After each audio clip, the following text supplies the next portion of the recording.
welcome to the Strong Men podcast. So many of us men have got it wrong. In our attempts to be strong, we end up fragile, fake and weak. Our current understanding of what it means to be a strong man is warped. This misunderstanding almost led to my suicide, and it continues to contribute towards the high suicide rate seen in men. That's why the Strong Men podcast is on a mission to redefine the strong man, to help men grasp true strength and work towards it. Not just to keep them on the planet a little longer, but to help them thrive.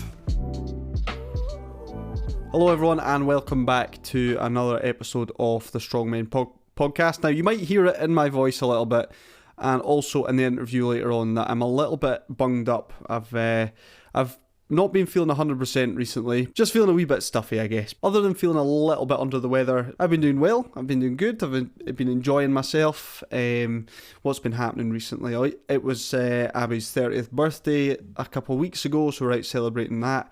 I went and had high tea, which is the first time I've ever done that, because normally I don't feel sophisticated enough to do that sort of thing. But what's not to like? Because it's just like sandwiches and cakes and that, and I don't have to give any more explanation than that. Oh, and also I've finally started the rebuild of my motorbike. My lovely Honda CBR 600 got smashed into. I'd parked my bike on the street for years without any issues whatsoever. Kind of locked it up, put a cover over the top of it, no problems. But then for whatever reason, after COVID, it got knocked over 3 times in the space of a year. And this third and final time, somebody has clearly just smashed into it with a car and driven off, which was really good of them, and just leaving me with a massive bill and a massive amount of work to do. So that was not ideal. And also the timing wasn't great as well, because this year's been a bit of a busy one, and an expensive one too, just getting married and going off on honeymoon and stuff like that. So I didn't really have the time or the finance to try and get the bike back on the road. But I made a start on it over the weekend. So the first job is just to strip everything down, so taking all the fairings off, and then just assess the damage. And I'm going to have to replace the radiator, the alternator cover, the side stand, and the fairings are absolutely smashed to bits. So I have no idea what I'm going to do with that, but we will see how we get on. It's nice to have a little bit of a project, I suppose.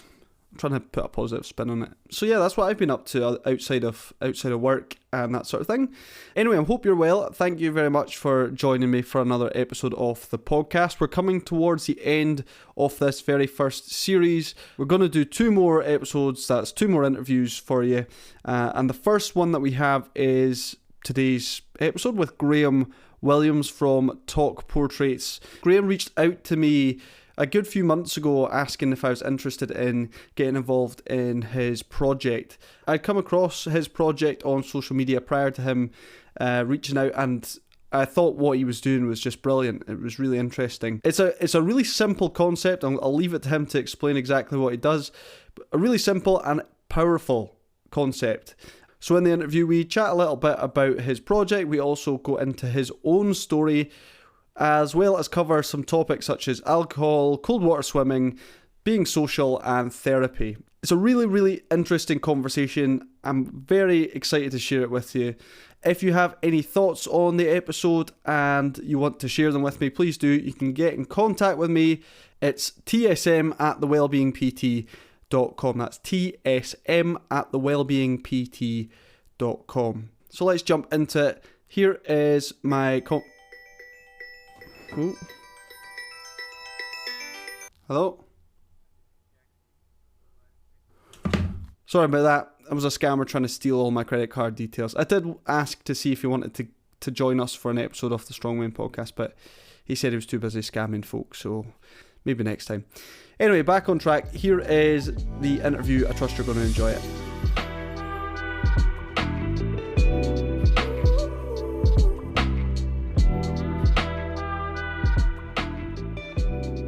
So today on the Strong Men podcast, I'm delighted to welcome Graham Williams. Graham, thank you for coming on. I was just hoping that you could kick things off by just saying hello and introducing yourself.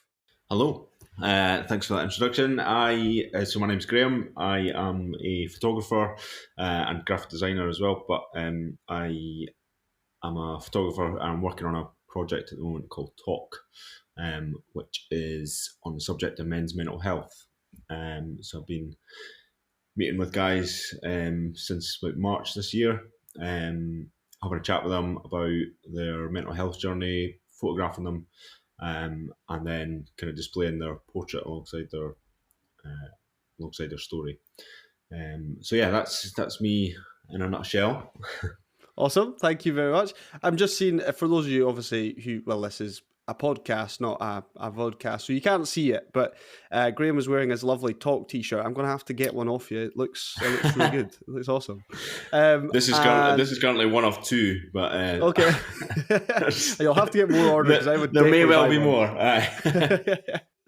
Well, yeah, thank you so much for spending some time on the podcast and for your work in terms of men's mental health as well, which we'll definitely get to. I wanted to start off by asking a little bit about your own story. So I would imagine that one of the reasons that you do this talk project, is potentially because of your own background. I might be wrong, but I was just wondering if you wanted to share a little bit about that.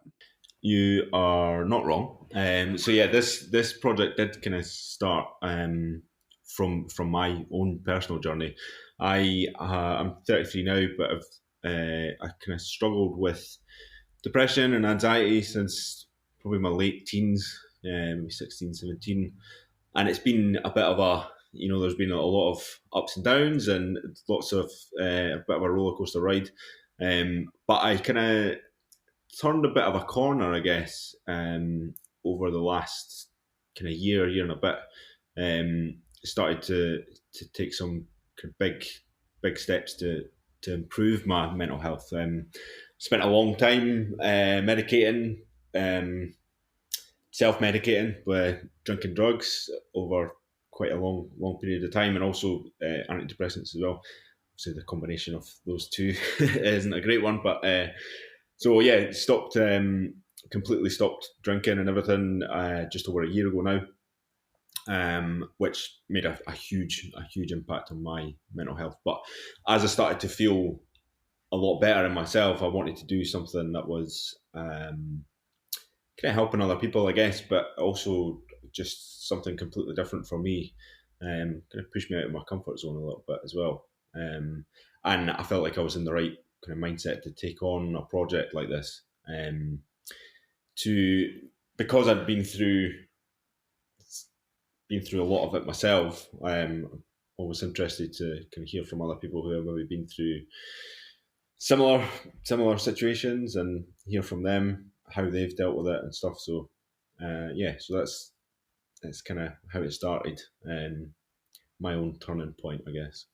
Yeah, amazing. That's really awesome, and it's so often the case. I'm obviously exactly the same in that life events often can shape your passions and desires to go and do certain things. Like for us, it's we want to help other people, I suppose, who are in that's potentially similar situation to the one that we found ourselves in, and letting people know that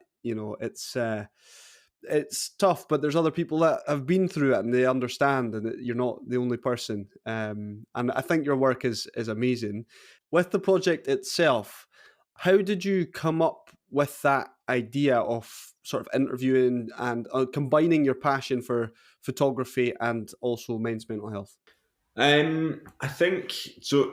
My kind of day-to-day photography is the stuff that my work, so to speak, is quite commercial. So a lot of food and drink stuff, a lot of property stuff, which I love. But it's not really. I don't feel like obviously it's my work, but it's I'm doing it for someone else, and there's not a huge amount of kind of creativity to it, and I wanted to do something that was kind of my project, my baby, so to speak.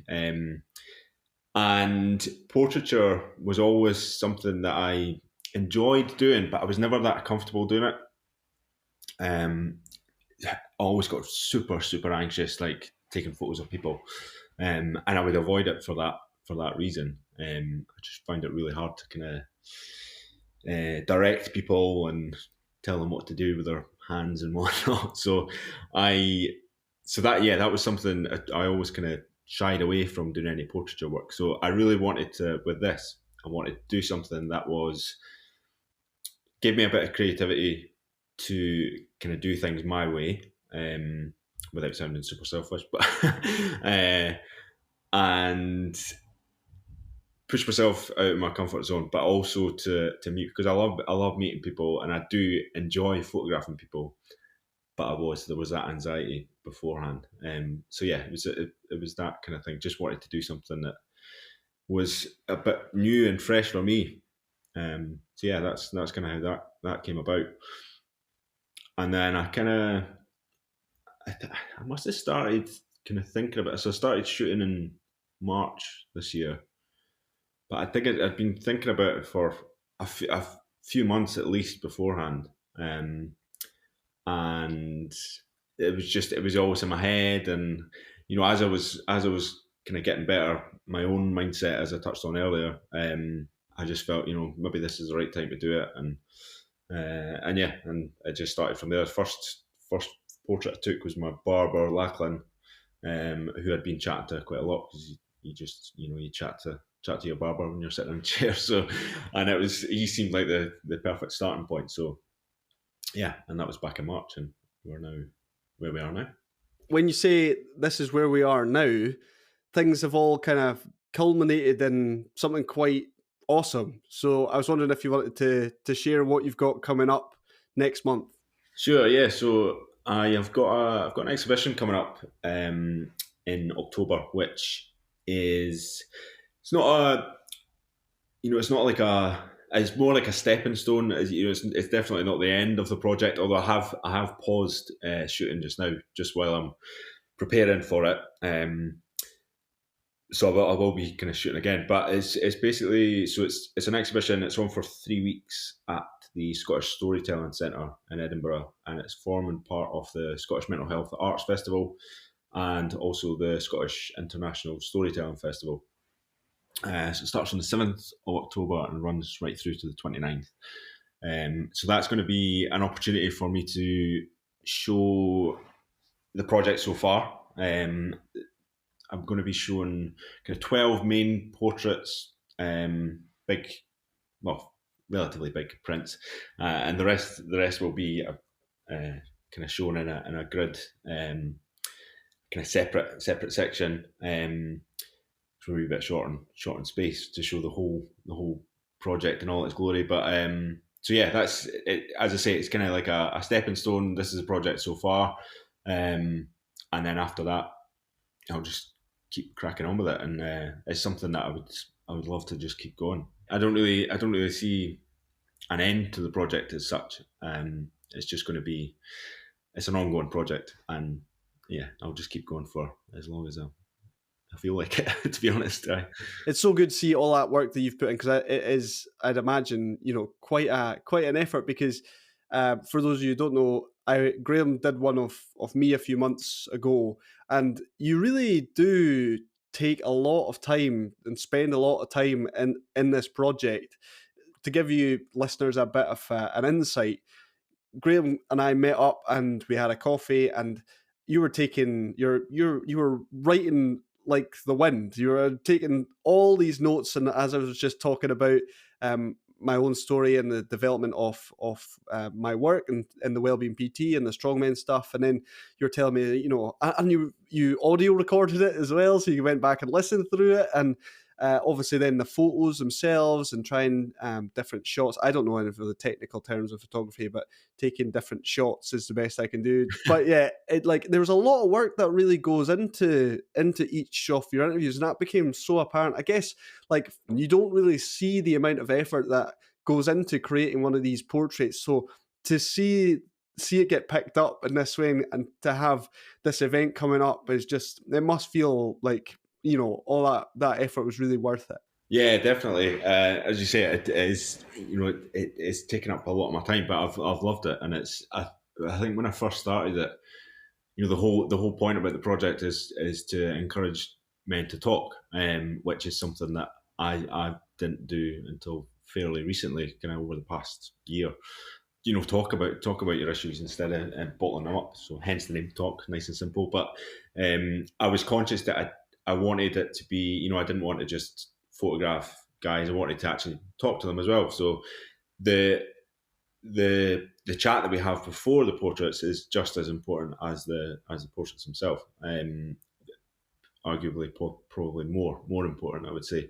And the stories that go alongside the portraits are again equally as or more important than the portraits. So yeah, that was always an important part of it. The talking side of it, and it does take up a lot of time, and I've sometimes had to remind myself that I've got work to do as well, work that pays the bills. But yeah, it's something that the process has just been amazing, so cathartic, hard at points, but such a cathartic process for me. It's been like a wee bit of therapy for me, actually. Yeah, it's amazing, and yeah, huge congrats on that. That's really really awesome. Delighted for you, and I'll definitely come and have a look. Yeah, I'm looking forward to going and seeing it in all its glory.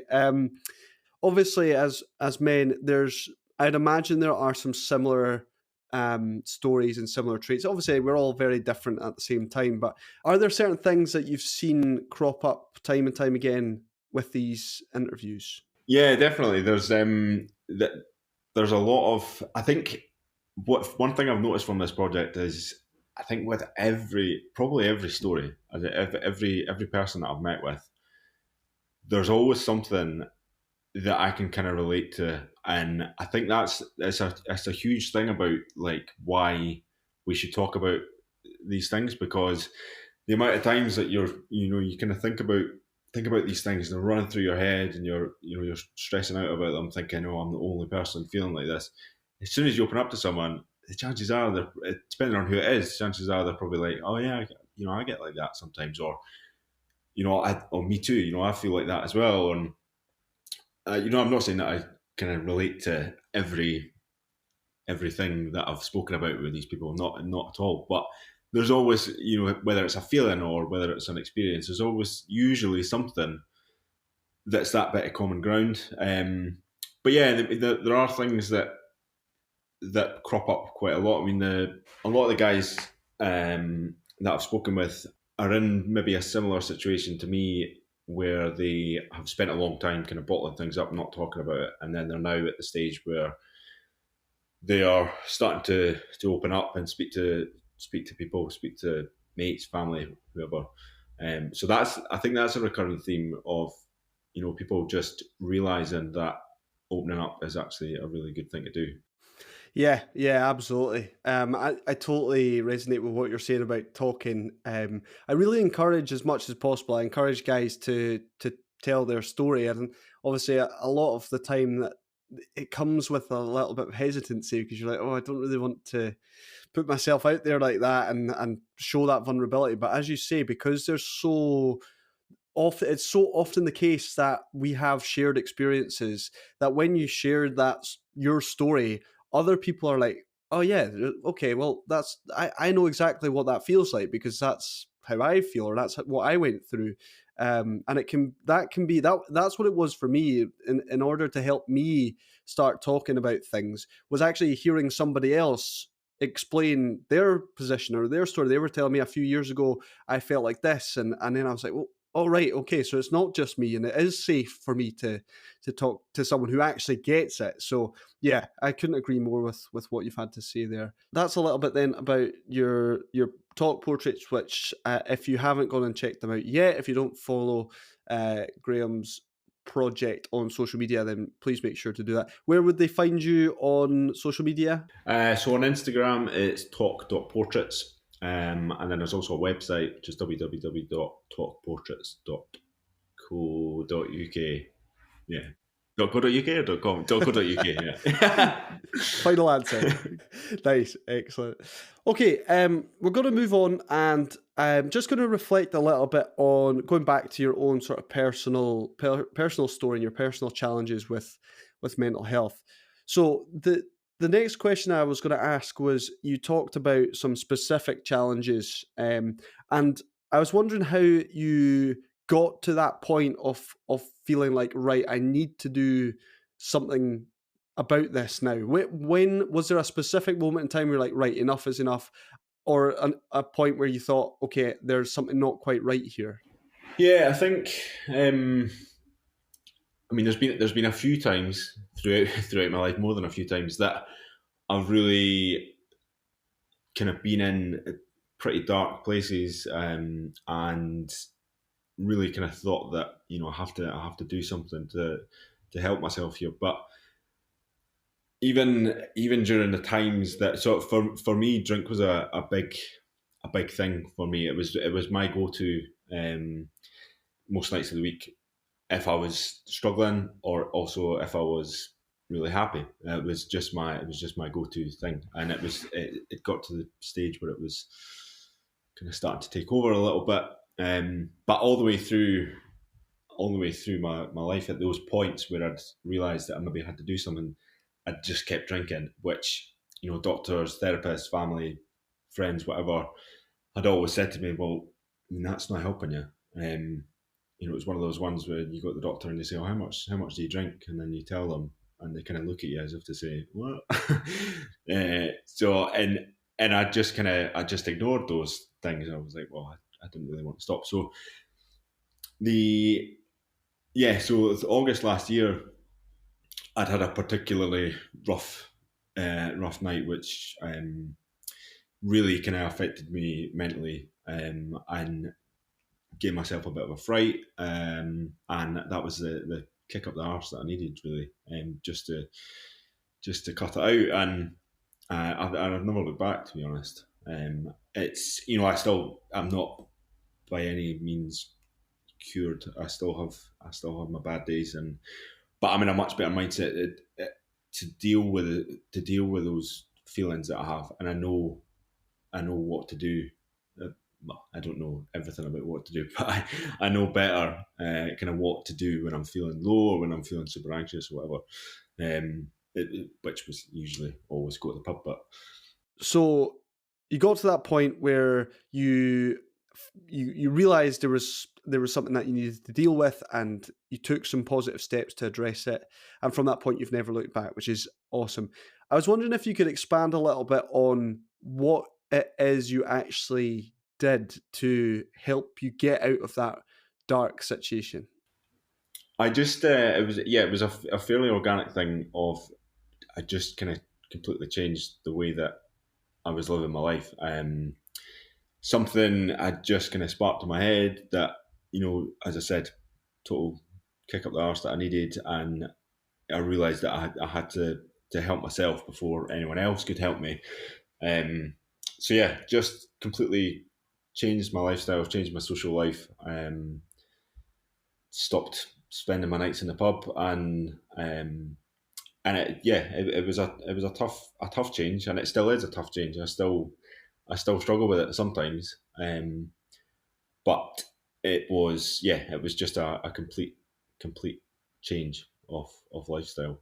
That's I mean that's quite often the key, isn't it? Is to look at what's going on and what might be contributing to these problems, and or these challenges, and what can I actually proactively do to make things better. And as you say, it's never easy doing that, especially if you've got into certain habits or routines.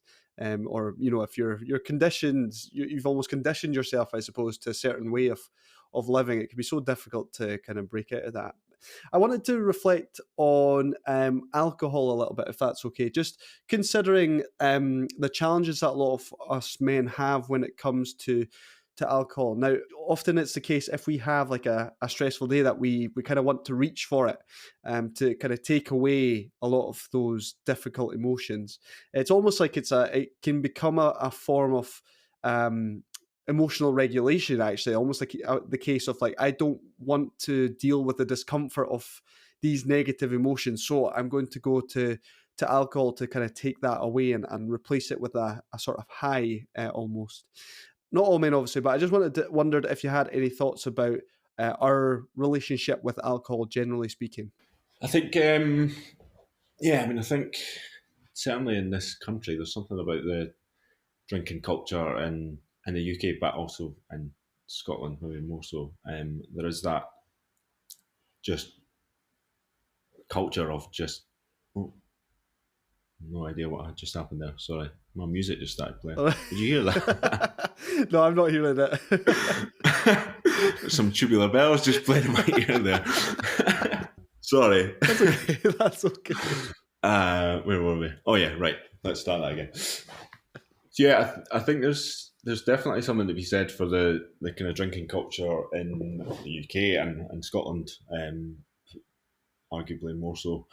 You can get into that vicious cycle of drinking to feel better, but it's actually doing the opposite thing, and then with that comes that, as I say, that vicious cycle of you just keep going. And I think there is that kind of pub culture of, and it's ironic, I think, because sometimes sitting in the pub is when people do talk to each other, and sometimes when you after you've had a few beers, you do actually open up a little bit more. But it's ironic that it's in the pub and as you're drinking that you do that, because I mean, for me, and I've said this since I stopped drinking, like I will never be one to kind of preach to people to say, oh, you need to stop drinking because it's so bad for you. I stopped it because I was just a problem drinker, and it didn't. I just shouldn't drink because I was getting myself into. I just couldn't. I couldn't do it like a normal person. I couldn't go and just take it easy. I was always the one who was last one standing, trying to get everyone to stay out. And so yeah, it's not. I'll never be that person that says, "Oh, stop drinking." It's not for me. I would love to be able to drink normally, but it's because it's a great sociable thing, and I've worked in pubs and stuff, and it's a great thing, but it's not for me, and I've realised that now after a long time of doing it. But it's a really measured response, that, because and just being able to recognize that, yeah, like alcohol actually does have its place. It can be a positive thing, but just recognizing, like, in terms of, right, looking after myself, and understanding the impact that it has on me, like, it's not for me. So, and that's okay. I think that's really, I'd like to say, a measured response, and makes a whole lot of sense as well. It was interesting as well when you talked about alcohol. I hadn't, I'll be honest, I'm quite often maybe guilty of emphasizing the negative impacts of alcohol on our mental health. With it being a depressant, and it can have an impact on our mood, and the chances of suicide go up as a result of alcohol intake or excessive alcohol intake as well. So I guess I often get caught up in that idea of, alcohol is something that we need to be quite wary of, and that, obviously, that is true to a degree. However, yeah, I guess I'd never really, or I hadn't often reflected on what you've said there, and that often it can be it can help us to relax and perhaps be a little bit more open, which I think for men can be quite difficult a lot of the time. yeah, definitely. I mean, well, as you say, everything in moderation, right? And it's, as I say, like that pub mentality. Some from drinking in pubs. You see some guys go in there, and that's sometimes the only kind of social interaction that they have, which is obviously it's great for them. So yeah, it can be a good thing, but it also can be a really really bad thing, in the wrong hands, I guess. And yeah, I've kind of realised that myself. So it's been a year now alcohol free, which is amazing. And I was just wondering, though, if you could reflect maybe a little bit on the challenges that come with that, especially, with it being sort of a quite a habitual thing that you would do. Going from doing that to then just having a sort of zero tolerance approach must come with its challenges. So what kind of steps have you taken, and how have you managed that? Yeah, I mean, it has been tough. I still, I do still occasionally go. I'll never go purposely to the pub, which I used to do all the time. I'll never do that now. But if people are, if there's an event on for a birthday or whatever, I will go and I'll drink 0% or soft drinks, whatever. But I've got a limit, and it's usually about an hour, because occasionally I will there'll be that little kind of feeling creeping into my head saying, oh, maybe you could just have one. And then, I need to kind of bring myself back down quite quickly because I know that it would never be one and it wouldn't take me that long to get back to where I was. So there's that element of it. And also just, when you're sitting amongst people who are drinking and you're not drinking, it's not a huge amount of fun for too long. So, so yeah, I've quite lucky in the sense that I can still go to the pub, just not for that long. But I mean, there's a huge kind of void in my social life, and well, there was. I've kind of filled it with someone over the past 3 or 4 months. I've been cold water dipping in the sea. But before that, I there was this huge void that I was just I didn't really know what to do with myself, and I was. I'm self-employed, so I was maybe working a bit more, which is maybe it's a good thing, maybe it's a bad thing. But I find that I need to fill my downtime. I don't really have much downtime now because that's usually when boredom would strike and I would go to the pub. So I need to keep myself busy. Yeah, that was something I was also planning to mention today. It's kind of come up organically, which is great. So yeah, I was hoping that you could share a little bit about your experience with the cold water swimming group, which is Edinburgh Blue Balls. I've seen a lot of your photos from those events on social media as well. It looks really, really good. How did you firstly get into cold water swimming? So I'd always been a bit curious about the cold water swimming. I'd walk along Porty Prom and see these groups of people jumping in the sea, and usually I would just think, what are these guys doing?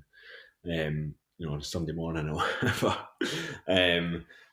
But there was a lot of people, a lot of friends, who had said to me, you should maybe give it a bash because it's really good for mental health and whatnot. And I'd never really given it much thought, but through talk, through that I photographed Mark, who is the founder of Edinburgh Blue Balls. Chatted to him, and then I think that kind of gave me the push to try it out.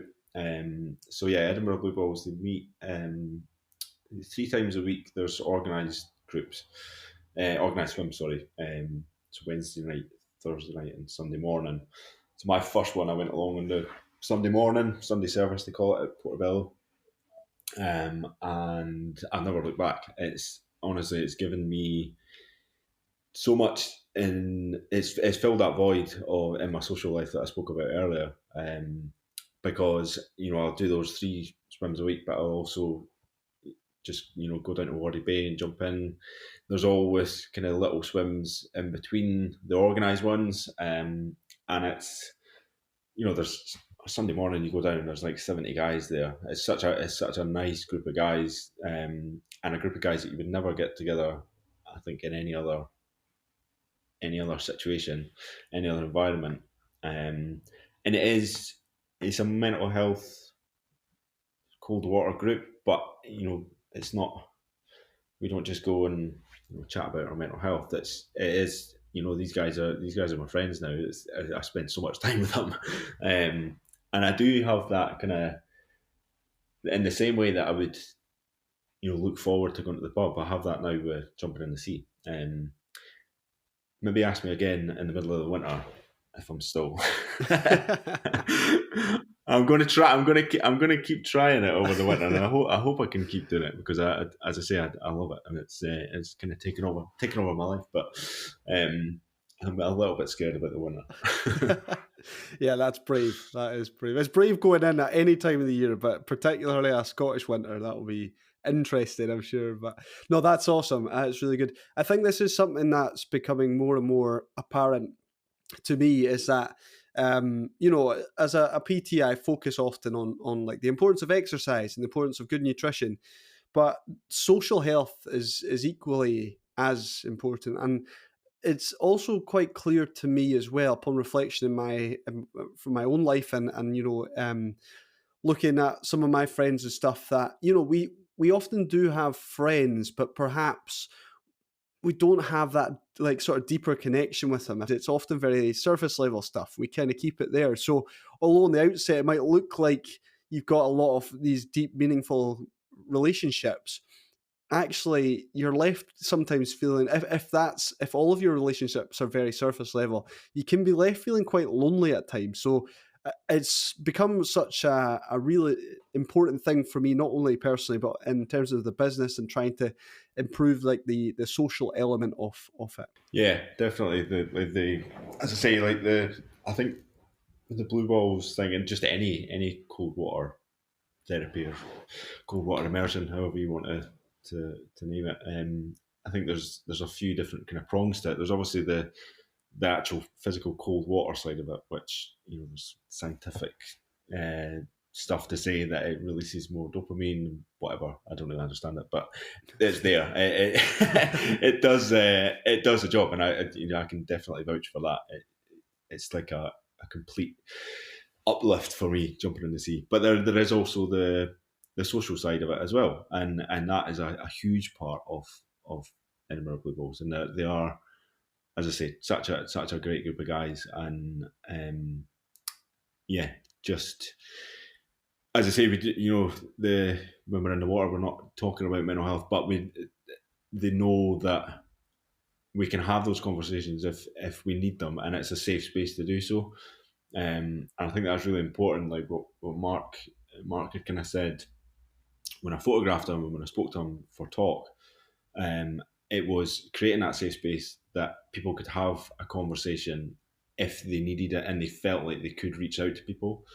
It wasn't forced. It wasn't, sitting in a circle and saying, oh, "How shit are you feeling today?" or whatever. Excuse my French.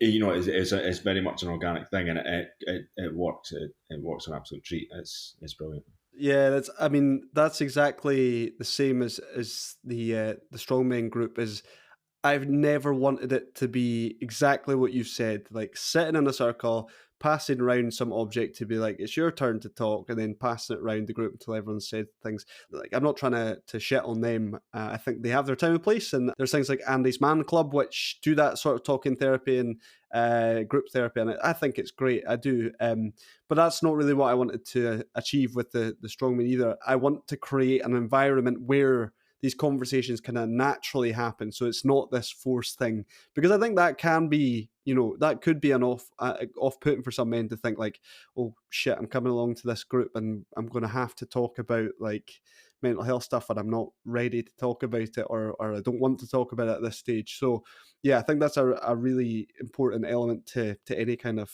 men's mental health group like that. Yeah, 100%. And as you say, like there's absolutely 100% a place for talking groups that do kind of tackle these issues head on. And I've met with a few people during the project, a few different organisations and stuff. Andy's Man Club being one of them. So yeah, it's nothing to take away from them, but it's everyone's different as well. Some people, they're maybe not at the stage where they do want to go along to something that's very mental health focused, because it's a hard thing. I think back to when I used to bottle everything up. I would hate the thought of talking openly about stuff like this. Now I don't really shut up about it. But Yep, me too. I see it as a positive thing though. Just aye. annoying people with my chat about mental health. Yeah, no, it's awesome, and it's so good to see like groups like that are available for guys. I know we're kind of jumping back and forward a little bit. I just wanted to return to something you mentioned in your own story. You talked about going to therapy, and that was one of the things you did to kind of one of these positive steps that you took to improve your situation. Now, it's very clear to me that in our society generally there's a bit of stigma attached to therapy. I think it is kind of improving over time. It's becoming more and more almost like, in air quotes, acceptable to go and see a therapist. In years past, it's like, if you go to see a therapist, then there must be something like seriously wrong with you mentally. But now, yeah, it is beginning to improve, which is a really good thing, and that just makes it more accessible for people. I just was going to ask about your own experiences. So, firstly, what were your own thoughts about therapy? How did you get to a point where you're like, was it considering going in the first place? So I did. I actually did a round of counselling when I was much younger, maybe early 20s, I would say. Which I was probably a bit naive going into it, and it did help me at the time. You know, I'd been going through a particularly rough patch, and so I did that, and it did kind of help me. But I don't think I knew why I was going and what I wanted to get out of it. And I think you totally have to know what you want to get out of it. So at that time it was good, kind of temporarily, kind of helped me out with a few things, but I think quite quickly I probably went back to how I was before. And then last year, was it last year? Yeah, last year I did. So I decided to do another round of therapy, which was, I think it kind of planted the seed for making these changes. It didn't happen right away, but it made me, yeah, it really helped me kind of analyze myself a little bit and figure out a plan, so to speak, of how I was going to help myself. Because you know, at the end of the day, you know, therapists are great, but you're only seeing them for an hour at a time. You know, once a week, so you can't sit and hold your hand. You need to. It's a total. They're planting the seed for you to kind of self develop, and I think in that sense it was great because it allowed me to start thinking about that. Start to just kind of take a step back and think, right, that's wrong, that's wrong. These are the things that I need to change. And as I say, it didn't happen straight away. It took a fair wee while. But yeah, I think the second time round, you know, me actively seeking it out was a good thing. Yeah, definitely. I like that sort of overview of therapy, thinking about like, yeah, it's an opportunity for me to almost like analyze myself or analyze what's going on. I think for me personally, when I went into therapy, I kind of thought like, oh, okay, this person's gonna like sort me out, basically, which was very naive. And I thought like, okay, they'll have all the answers to all these questions, and it wasn't like that. You know, I very quickly learned that, but it was actually almost, in a way, it was like almost more beneficial. You know, if the therapist had like snapped their fingers and I was somehow magically sorted, then you know, I actually think that would be worse because you wouldn't have learned all that you've learned. Like I've been able to go back and start connecting loads of dots to be like, okay, that's why I feel like this. This is why I feel anxious. This is potentially why, you know, I had that really difficult period in my 20s, and oh, this is why I behave in this way or react when or I'm triggered in a certain way by this. Just bringing a bit more understanding and awareness to me, and also what I need as well as a person, to be healthy and improve as well. It's so beneficial. I honestly couldn't recommend it more. Yeah, totally. And I think what you're saying about the stigma is an interesting thing. I don't know what you think about this, but like I obviously went to the most recent round of therapy that I did. I was going through a particularly rough patch, and that's what kind of spurred me on to seek it out and to go there. But I'm now, and having spoken with people through the Top project as well, I've kind of gained a bit of insight on this. But it's now something that even though I'm in a much better place now, I'm actually still thinking about, maybe I should probably do another round because it's just that it's almost normalizing it. I always think like, you watch like American TV shows and it's quite normal for people over there just to have a shrink. But here it's like, as you say, it's like, he's seen a therapist, he must have hit like rock bottom. Whereas I think it's definitely beneficial to just kind of have that little kind of regular MOT almost kind of thing. Yeah, oh, I 100% agree. So the way I kind of look at it is like proactive versus reactive. So the idea currently with therapy is a reactive one, like, oh shit, I'm in a difficult spot, or I'm behaving in a way that I don't understand, or I'm struggling with my mental health and well-being generally. I need to react and I need to sort it, so I need to go to see a therapist. Whereas if we take this proactive approach of being like, actually, I recognize my mental health and well-being are important and I want to look after it to prevent me from even getting to that point in the first place, I'm going to go and see a therapist regularly. And I compare it to exercise or your physical health. You know, if you're exercising regularly, if you're looking after your body and you're eating well and that sort of thing, the likelihood is you're going to experience less complications in terms of your physical health. Whereas if we're not being proactive about things, if we're just kind of a bit lax about our exercise and our nutrition, it's not going to be a surprise if a few months or years down the line we find ourselves in a really difficult spot with our health. And by that point, then we react, and you know it's almost too late by that point. So I would 100% agree with that idea of like having a therapist who you can. I'm not saying you have to go like super regularly, but having someone that you can go to just as a way of like exercising your mind in the same way you would exercise your body. Yeah, totally.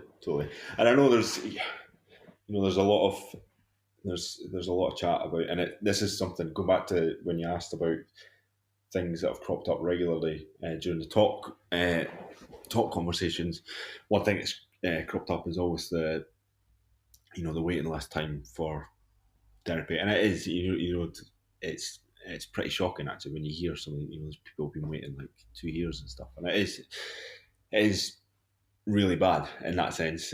Obviously, there's reasons for that stuff, but there are a lot of great places out there that if you don't go through the NHS, there's sort of been speaking with a charity called the Joshua Nolan Foundation, who offer kind of different kinds of therapy and stuff, and without that massive waiting list. But there are a lot of organisations and charities out there that are there to help in that sense. Thanks for drawing attention to that, because that's a really, really good point. It is a shame. In fact, it is shocking that the waiting lists are what they are. I often say like I was put on a waiting list for therapy through the NHS, and I was told it was going to be about 18 months. I didn't need help and support 18 months down the line. I needed it immediately, like right away.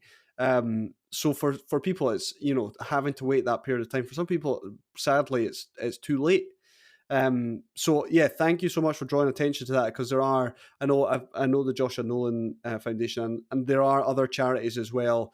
Health and Mind, I think also they certainly have a sort of peer support group and that sort of stuff. But get in touch with mental health charities, because they can often either provide counselling or therapy sessions either for free or at like a discounted rate as well. I know that.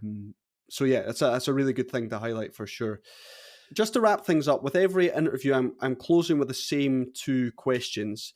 So the first question is, what advice would you give to men who are finding themselves in a tough place right now? Reach out. Don't bottle up. Speak to someone, whether it's friends, partners, family. Sometimes speaking to someone completely anonymously is a good thing. When I say anonymously, I mean like people that you don't really know. So going along to a group like the Blue Balls, or there's tons of Andy's Man Club. Sometimes that level of anonymity does really help you. And I've kind of noticed that as we talk as well. Like people do maybe open up a little bit more because they don't know who I am, and I'm the same. So yeah, don't bottle up. Speak about your problems. I can guarantee it'll make you feel better.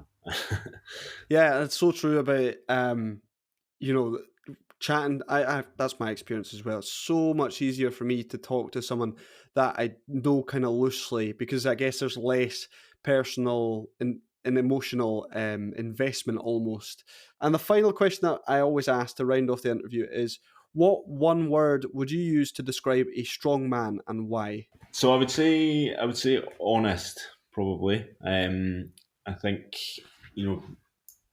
be honest about how you're feeling. I think there's a stigma attached to being a man that says that you can't talk about your feelings, and you can't cry, or you can't do anything like that, and that's just bullshit. So be honest, speak up, speak to someone, and tell people when you're feeling not so good, and encourage other people to be honest about their feelings as well. Have that awkward conversation that well, it's not actually that awkward. Like it might feel like it's an awkward conversation starter, to ask people about how they're feeling, but it's not. It's perfectly normal. So yeah, just be honest, open up, talk. Yeah, absolutely. Thanks so much, Graham, for your time. Before we finish up, if you could now just take a moment to, share once again where people could find you on social media, both with like the talk portraits, but if you wanted to also kind of plug your own services as well, then go ahead. That sounded really seedy there. My own services. Plug your own services. Yeah, so you can follow Talk on Instagram at talk.portraits, and online as well, www.talkportraits.co.uk. And if you want to come along to the exhibition, it kicks off on the 7th of October, that's a Saturday, and runs right through to the 29th of October. And it's at the Scottish Storytelling Centre on the Royal Mile in Edinburgh, and it's open 10 a.m. till 6 p.m. every day. I'll make sure to drop in and have a look. Yeah, I'm looking forward to coming along and seeing all of that. Thanks so much for joining us again, and take good care of yourself. Thanks, Chris. Thanks for having me on. Cheers.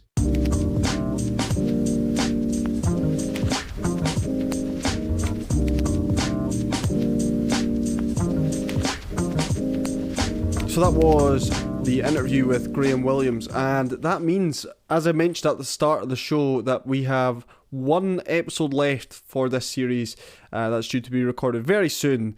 Do you know what I've really enjoyed about this first series? It's just the massive variety that we've had in terms of guests. We've had a nutritionist, we've had a pain reprocessing therapist, we've had a testicular cancer survivor, we've had a metalcore creator, we've had an ultra runner, we've had someone who works in the mental health third sector, we've had a member of the strongman group, we've had now a photographer, and we've got one final interview lined up.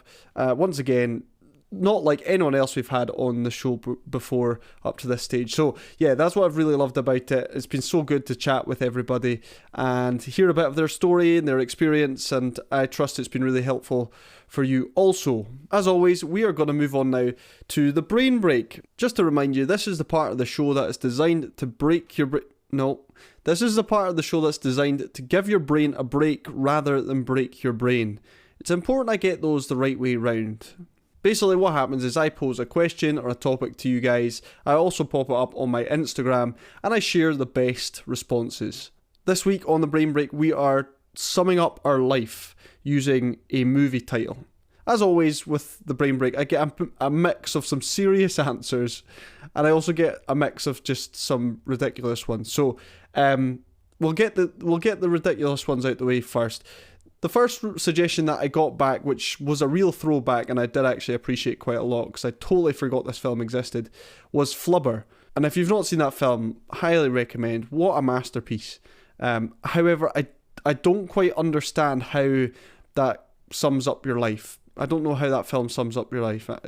You need to expand on that a little bit for all of us. You can't just leave us hanging like that. There needs to be a bit of an explanation behind it. The next one, classic, of course. Someone had to do it. Free Willy. Yeah, well done. 10 out of 10. You get a gold star. And the last ridiculous one, which I guess was kind of clever, but also maybe slightly graphic, maybe too much detail, I don't know, was Inside Out, and that was apparently in reference to having multiple children. So yeah, there you go. To be fair, I was looking for some funny ones, and I feel like those ones suffice. So yeah, thanks for those suggestions.